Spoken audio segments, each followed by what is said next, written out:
Hi everyone. So இந்த வீடியோவில் நம்ம என்ன பார்க்க போகிறோம் அப்படின்னா, தமிழ்நாடு இன்ஜினியரிங் 2024 இன்ஜினியரிங் சீட் கண்டிப்பாக கிடைக்காதுன்னு நினைக்கிறவங்களுக்காக மட்டும்தான். என்னென்னா, மாணவர்களுக்கு கட் ஆஃப் வந்து கம்மியாக இருக்குது. எல்லாத்துக்குமே மார்க் வந்து ரொம்ப லோவாயிடுச்சு. ஃபிசிக்ஸ் கெமிஸ்ட்ரி மேக்ஸில் முக்கியமாக ஃபிசிக்ஸ் கெமிஸ்ட்ரி ரொம்ப அடி வாங்கிருச்சு அப்படின்னு நினைக்கிறாங்க. ஒரு சிலர் ஃபிசிக்ஸ் கெமிஸ்ட்ரி நல்ல மார்க் எடுத்துகிட்டு கெமிஸ்ட்ரி மேக்ஸில் லோவாயிருச்சுன்னு சொல்கிறாங்க. ஸோ அந்த மாதிரி ஆளுங்க தான் லோ கட் ஆஃப் பிலோ 150. நான் ஒன்று சொல்லட்டுங்களா, பிலோ 150க்கு சீட் கிடைக்குமான்னு கேட்டால் கண்டிப்பாக கிடைக்கும். நான் சொல்கிற வழியில் நீங்கள் பண்ணிங்கன்னா. நான் ஆக்சுவலாக வந்து பார்த்திங்கன்னா இந்த லைனில் ஒரு 15 இயர்ஸாக இருக்கேன். காரணம் என்னென்னா, நான் இன்ஜினியரிங் முடித்தேன். இன்ஜினியரிங் வந்து ஒரு காலேஜில் படித்தேன், சீட் கிடச்சிது. ஓகே, இன்ஜினியரிங் முடிச்சுட்டு வந்துட்டு இப்போ நான் வந்து உங்களுக்கு ஒரு என்ன சொல்கிறது அட்வைஸராக இருக்கேன். பட் இருந்தாலும் பரவாயில்ல, என்னுடைய வாழ்க்கை வேறு. பட் இப்போ ட்ரெண்டே வேறு. டெக்னாலஜி டெவலப் ஆக நீங்களும் டெவலப் ஆகணும். அந்த விதத்தில் பார்க்கும்போது ஒரு விஷயம் நல்லா தெளிவாக தெரிஞ்சுக்கோங்க. ஒரு வேளை ஃபிசிக்ஸ் கெமிஸ்ட்ரி மேக்ஸ் கம்மினா பிரச்சனை இல்லை. மேக்ஸில் மார்க் கம்மினா உங்களால் இன்ஜினியரிங் படிக்க முடியுமான்னு பாருங்கள். ஏன்னா மேக்ஸில் மார்க் கம்மியாக இருந்தீங்கன்னா அப்படின்னா இன்ஜினியரிங்கில் வர மேக்ஸ் ரொம்ப கஷ்டமாக இருக்கும். பயப்படத்தில் மேக்ஸ் இருந்தால் தான் இன்ஜினியரிங்கே படிக்க முடியும். அதை நீங்கள் புரிஞ்சுக்கோங்க. அதை மட்டும் மைண்டில் வச்சுக்கோங்க லோ கட் ஆஃப் மாணவர்கள். ஸோ 150 கீழே இருக்கீங்க. 150 அதாவது 77.5 77.5 வரைக்குமே சீட்டு வந்து புக் பண்ணுவாங்க. ஐ மீன் கவுன்சிலிங்கில் போடுவாங்க. ஸோ அதான் 77.5 வரைக்குமே நமக்கு வந்து என்ன சொல்லலாம் அப்படின்னா எலிஜிபிலிட்டி இருக்குது. 75 போடுவாங்க, 77.5 வரைக்கும். 150 77.5 வரைக்கும் நான் இப்போ சொல்கிறேன் என்ன பண்ணணும் அப்படின்னு. நல்லா கேட்டிங்கன்னா www.tneonline.org ஃபஸ்ட்டு நீங்கள் ஒரு விஷயம் நீங்கள் டெய்லி பண்ணுறீங்க. இன்ஜினியரிங் போடுறவங்களுக்கு நிறைய டைம் இருக்குது. ரெஜிஸ்ட்ரேஷன் ஓப்பன் ஆகிடுச்சு. அந்த ரெஜிஸ்ட்ரேஷன் வீடியோ நம்ம சேனலில் வரும். இப்போ என்ன பண்ணுறீங்கன்னா, கட் ஆஃப் வந்து டெய்லியும் எந்த காலேஜில் டெய்லி பாருங்கள். காலேஜோட கவுன்சிலிங் கோட் நான் கொடுத்துருக்குறேன், நிறைய வீடியோ போட்டிருக்கேன். அதில் பார்த்துக்கிட்டு டெய்லி எதை பற்றி நான் பேசுகிறேன்னு பார்த்துக்கிட்டு அந்த காலேஜ் கோட் எடுத்துகிட்டு, காலேஜ் கோடெலாம் கொடுத்துருக்கேன், Tier 1 Tier 2 Tier 3 அந்த காலேஜ் கோடெல்லாம் எடுத்துக்கிட்டு நம்ம என்ன பண்ணணும் அப்படின்னா, காலேஜ் வச்சு சர்ச் பண்ணி அந்த காலேஜுக்கு ப்ரீவியஸ் இயர் கட் ஆஃபில் எவ்வளோ கிடச்சிருக்கு, என்ன கோர்ஸுக்கு என்ன கம்யூனிட்டி கிடச்சிருக்கு, அந்த மாதிரி ரிசர்ச் பண்ணுங்கள். நம்ம வீடியோ பார்க்குறீங்க இல்லைன்னு சொல்ல, நிறைய வீடியோ பார்க்குறீங்க சொல்ல, பட் அது ரொம்ப முக்கியம். உங்கள் ரிசர்ச் ரொம்ப முக்கியம். அதுலேயே தெரிஞ்சிடும் உங்களுக்கு சீட் கிடைக்குமா கிடைக்காதுன்னு ஒரு கிளாரிட்டி கிடைக்கும். ஓகேவா? ஸோ கட் ஆஃப் டிக்ரீஸ் ஆயிருக்கான்னு கேட்டால் டிக்ரீஸ் ஆயிருக்கு. அந்த விஷயம் நாளைக்கு காலையில் உங்களுக்கு வந்து சேரும். 77.5 150 அப்படிங்கிறது வந்து பார்த்தீங்கன்னா 77.5லேருந்து 150 வரைக்கும் என்ன பண்ணலாம் அப்படின்னு நான் சொல்கிறேன். எஸ்சி, நான் ஆல்ரெடி இது நிறைய வாட்டி சொல்லியிருக்கேன். எஸ்சி, எஸ்சிஏ, எஸ்டி இவங்க வந்து டோன்ட் வரி. நீங்கள் வந்து 80லேருந்து 150 வரைக்கும் இருந்தீங்கன்னா, 150க்கு மேலே இருக்கிறவங்க யோசிக்க வேண்டாம், சீட் கன்ஃபார்ம். 80லேருந்து 150 இருந்தீங்கன்னா உங்களுக்கு என்ன சீட்டு வேணாலும் கிடைக்கும். Tier 1 Tier 2 கல்லூரியில்.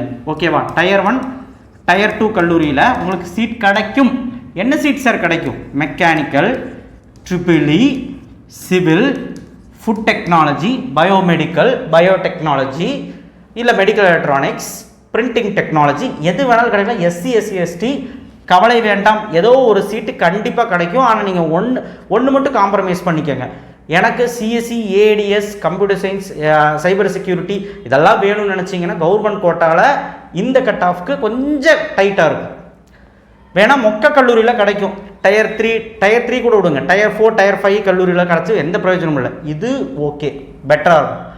அடுத்தது பிசி, எம்பிசி, ஓசி, சரிங்களா? பிசி, எம்பிசி, ஓசி, பிசிஎம் இவங்களுக்கு இதில் ஓசி கேட்டகரி வரவங்க இந்த கட் ஆஃப் வச்சுருந்தீங்க அப்படின்னா கொஞ்சம் யோசிக்கணும்.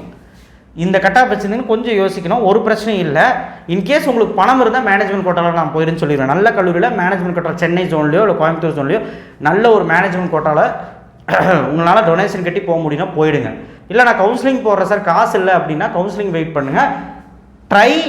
Tier 2 Tier 3 நான் லிஸ்ட்டு கொடுத்துருக்கேன். நம்ம சேனல் அடிங்க. Tier 2 Tier 3 காலேஜஸ் விவேக் maths and science. Tier 2 Tier 3ல மெக்கானிக்கல், EEE, சிவில் போன்ற எக்ஸெட்ரா கோர் கோர்சஸ் எல்லாம் ட்ரை பண்ணுங்க. ஓகேவா? யார்? ஓசி.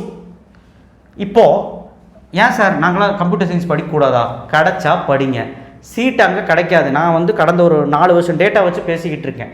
ஸோ பிசி, எம்பிசி, பிசிஎம்முக்கெல்லாம் வந்து பார்த்திங்கன்னா கண்டிப்பாக உங்களுக்கு சீட்டு கிடைக்கும். அது எப்படி சார் அப்படின்னு கேட்டால் நான் வந்து அதை பற்றி நிறைய டீட்டெயிலாக சொல்லியிருக்கேன். இப்போ அது சொல்ல விரும்பல. நீங்கள் என்ன பண்ணுறீங்க, 150க்கு மேலே ஒன்றே ஒன்று நல்ல ஒரு அட்டானமஸ் காலேஜாக ட்ரை பண்ணுங்கள். First of all government college கொஞ்சம் ட்ரை பண்ணுறது கஷ்டம் தான், ஏன்னா வந்து அது சீட் கிடைக்க கஷ்டம். நல்ல ஒரு அட்டானமஸ், நான் அட்டானமஸாக இருந்தால் நல்ல கல்லூரியான்னு பாருங்கள். டயர் 2 டயர் 3 அந்த ரேஞ்சில் இருக்கான்னு பாருங்கள். அட்டானமஸ் கல்லூரி எந்த டயரில் இருந்தாலும் ட்ரை பண்ணுங்கள். ஸோ 80லேருந்து 150 வரவங்க இருக்கீங்கள, இதில் சேஃபர் ஜோனுன்னு பார்த்தீங்கன்னா 100லேருந்து 150 வரைக்கும் சேஃப். ஏன் சார் கண்டிப்பாக எப்படி சார் சீட் கிடைக்கும்? நீங்கள் ப்ரீவியஸ் இயர் கட் ஆஃப் எடுத்து பார்த்தீங்கன்னா தெரியும், சில கல்லூரிகளில் சிவில் மெக்கானிக்கல் சீட்டு, உதாரணத்துக்கு சொல்கிறேன் core branches triple civil mechanical, இல்லை வந்து ஒரு பயோடெக்னாலஜி ஐசிஇ, இல்லை வந்து பார்த்திங்கன்னா மெக்கட்ரானிக்ஸ், இந்த மாதிரி கோர்ஸுகள்லாம் ஃபில் ஆகவே இல்லை. இன்னும் அந்த சீட்டெல்லாம் வேக்கண்ட்டாக இருக்கிறது. அந்த சீட்டெல்லாம் நம்ம தான் எடுக்கணும். நான் வந்து இத்து போன சீட்டு நம்ம எடுத்து என்ன சார் பிரயோஜனம்? நல்ல கல்லூரியில் என்ன சீட் எடுத்தாலுமே உங்களுக்கு வாழ்க்கை நல்லா இருக்கும். காரணம் என்னன்னு கேட்டிங்கன்னா, நீங்கள் படிச்சுட்டு வெளியே வரும்போது கையில் வேலையோடு வருவீங்க. அது நீங்கள் கல்லூரியில் போய் ஒரு வாட்டி விசிட் பண்ணி பார்த்துட்டு, பெற்றவங்க கூட்டிகிட்டு போயிட்டு விசிட் பண்ணி பார்த்து அவங்ககிட்ட பேசும்போது தான் அந்த கிளாரிட்டி கிடைக்கும். நீங்கள் அங்கே ப்ளேஸ் ஆனவங்ககிட்ட பேசினா தான் கிளாரிட்டி கிடைக்கும். நீங்கள் சும்மா வீட்டில் உட்காந்து நீங்கள் பார்த்துட்டு இருந்தால் எதுவுமே நடக்காது. விசிட் காலேஜை நீங்கள் போய் பாருங்கள், அப்போ தான் உங்களுக்கு எல்லாமே நடக்கும்.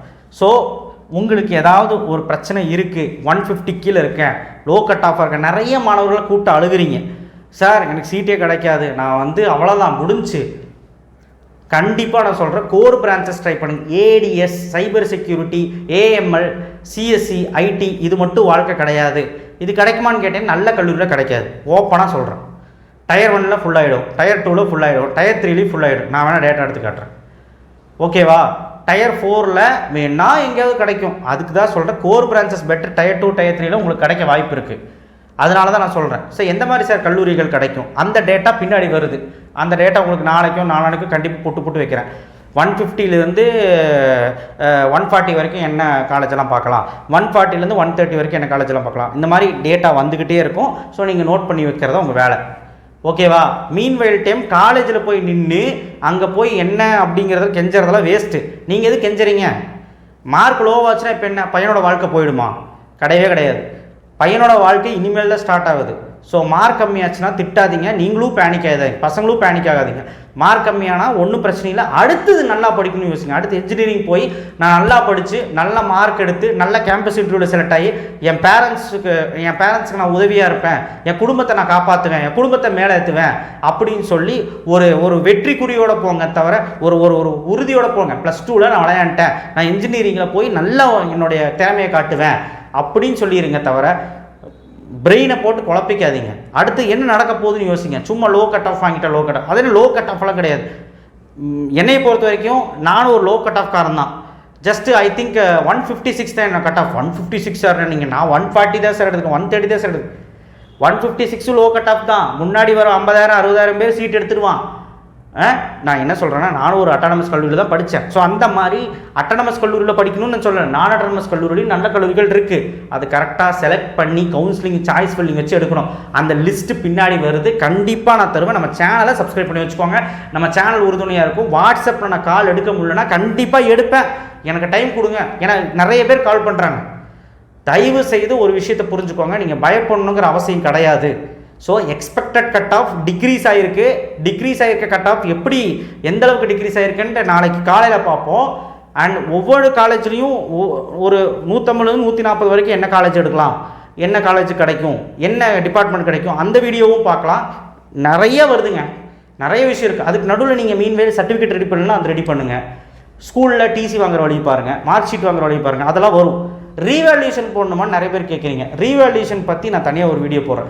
ரீவேல்யூஷன் யாரெல்லாம் போடணும், உனக்கு உறுதியாக இருந்தால் போடு. பட் இதில் ஒரு பிரச்சனை இருக்குது. ரீவேல்யூஷன் ரிசல்ட் வரக்குள்ள ரெஜிஸ்ட்ரேஷன் முடிய வாய்ப்பு இருக்குது. அந்த மாதிரி ஒரு பிரச்சனையும் இருக்குது. ரெஜிஸ்ட்ரேஷன் முடிஞ்சுன்னா ஒரு பொண்ணும் பண்ண முடியாது. அது டேட்டா எனக்கு எப்படி தெரியும்னா, நாளைக்கு தெரியும். நாளைக்கு முடிய டைம் தருங்க. ரீவேல்யூஷனுக்கு என்ன ப்ரொசீஜர்னு பார்த்துட்டு, ஆக்சுவலாக நியூஸ் வந்திருக்கும், பார்த்துட்டு எந்த டேட்டுக்கு அந்த பேப்பர் வருதுன்னு தெரியல. அந்த ஸ்கேன் காப்பி வந்து திரும்ப நீங்கள் அப்பீல் பண்ணி திரும்பவும் அவங்ககிட்ட மார்க் வாங்கிறதுக்குள்ளே, மார்க் வர்றதுக்குள்ளே, மார்க் புதுப்பிக்கிறதுக்குள்ளே உங்களுக்கு கவுன்சிலிங் ரெஜிஸ்ட்ரேஷன் முடிஞ்சுன்னா டைம் முடிஞ்சிடும். இந்த மாதிரி ஒரு பிரச்சனையும் போயிட்டுருக்கு. ஸோ கொஞ்சம் வெயிட் பண்ணுங்கள். ரீவேல்யூஷன் அப்ளை பண்ணிக்கலாம், டைம் தருவாங்க, ஓகேவா? அது உறுதியாக மட்டும் அப்ளை பண்ணுங்கள். அப்ளை பண்ண முடியாதவங்களுக்கு ஐ மீன் வெயிட் பண்ணுறவங்க ரெஜிஸ்ட்ரேஷனே பண்ணுங்கள். ரெஜிஸ்ட்ரேஷன் ப்ராசஸ் ஃபுல் ப்ராசஸ் நம்ம சேனலில் வரும், நாளைக்கு நாளைக்குள்ளே வரும். ஓகேவா? எல்லாமே நம்ம சேனலில் வரும். அதனால் சேனலை சப்ஸ்கிரைப் பண்ணுவீங்க, பசங்களுக்கு சொல்லுங்கள். ஸோ ரொம்ப முக்கியமான விஷயம் இதுதான் நான் சொல்ல வந்தேன். 80லேருந்து 150 வரைக்கும் எந்த கல்லூரியாக இருந்தாலும் எடுத்துக்கலாம். நல்ல கல்லூரியில் கோர் பிரான்ச்சஸ் எடுங்க. கோர் பிரான்ச்சஸ் ஆளுங்களே இல்லையா வேலைக்கு எடுங்க. பொண்ணுங்க சார் மெக்கானிக்கல் எடுக்க முடியாது சார், சிவில் ட்ரைல் பண்ணுங்கள். மெக்கானிக்கலில் பொண்ணுங்க யார் படிக்கக்கூடாதுன்னா பொண்ணுங்க இருக்காங்க. பொண்ணுங்க இப்போ எல்லாமே ஆட்டோமேஷன் ஆயிடுச்சு. ரோபோட்டிக்ஸ் ஆட்டோமேஷன் ஒரு கோர்ஸ் இருக்குது, அதை பற்றி நிறைய பேருக்கு தெரியுதில்லை. அதில் பொண்ணுங்க எடுத்து படிக்கலாம், அந்தளவுக்கு ஸ்கோப் இருக்குது பொண்ணுங்களுக்கு. ஸோ நான் என்ன சொல்கிறேன்னா, நீங்கள் தைரியமாக எடுத்து படிக்கலாம். தயவு செய்து வந்து பார்த்தீங்கன்னா ஏதாவது டவுட் இருந்தால் கான்டாக்ட் பண்ண, முடியலன்னா நான் அட்டன் பண்ணுவேன், பொறுமையாக இருங்க. ஓகேவா? ஸோ பயப்படணும்னு அவசியம் இல்லை. நீங்கள் என்ன பண்ணுறீங்கன்னா இந்த வெப்சைட்குள்ளே போங்க. அந்த வெப்சைட் நான் சொன்னல, அந்த வெப்சைட்குள்ளே போங்க. போயிட்டு தயவு செய்து உள்ள கட் ஆஃப்னு இருக்கும், நான் சொல்லிக் கொடுத்தேன், காலையிலே சொல்லிக் கொடுத்தேன். கட் ஆஃப் இருக்கும், அதுக்குள்ளே போயிட்டு ப்ரீவியஸ் இயர் கட் ஆஃபெல்லாம் பார்த்துட்டு என்ன பண்ணியிருக்காங்க, இந்த காலேஜில் எந்தெந்த காலேஜ் உங்களுக்கு தேவையோ அந்தந்த காலேஜ் அடித்து பாருங்கள். நல்ல கல்லூரி லிஸ்ட்டெல்லாம் நான் போட்டிருக்கேன். சரிங்களா? தொடர்ந்து நம்ம சேனலில் பாருங்கள், நிறைய வீடியோக்கள் வரப்போகுது. சாய்ஸ் ஃபில்லிங் சம்மந்தப்பட்ட வீடியோவும், நல்ல காலேஜ் சம்மந்தப்பட்ட வீடியோவும், அண்ட் அடுத்தடுத்து எக்ஸ்பெக்டட் கட் ஆஃப் என்ன, டிஎன்ஏ ரெஜிஸ்ட்ரேஷன் எப்படி பண்ணணும், நாளைக்கு அந்த வீடியோ வருது. ஸோ அதனால் தொடர்ந்து நம்ம சேனலை ஸ்டே டியூன்டாக இருங்க. அடுத்தடுத்து என்ன நடக்க போகுதுன்னு காத்துக்கிட்டு இருங்க. ரெண்டாவது, நீங்கள் பயப்படாதீங்க. நம்ம சேனலை பார்க்குறீங்களா, கண்டிப்பாக உங்களுக்கு உறுதியாக ஒரு சீட் கிடைக்கும். வேணுன்னா பாருங்கள், ஹெல்ப் பண்ணுறேன். நான் கண்டிப்பாக ஏதோ ஒரு விதத்தில் நான் ஹெல்ப் பண்ணுவேன். தேங்க்யூ. ஷேர் பண்ணுங்கள், சப்ஸ்கிரைப் பண்ண மறக்காம பெல் ஐக்கனை ப்ரெஸ் பண்ணுங்கள்.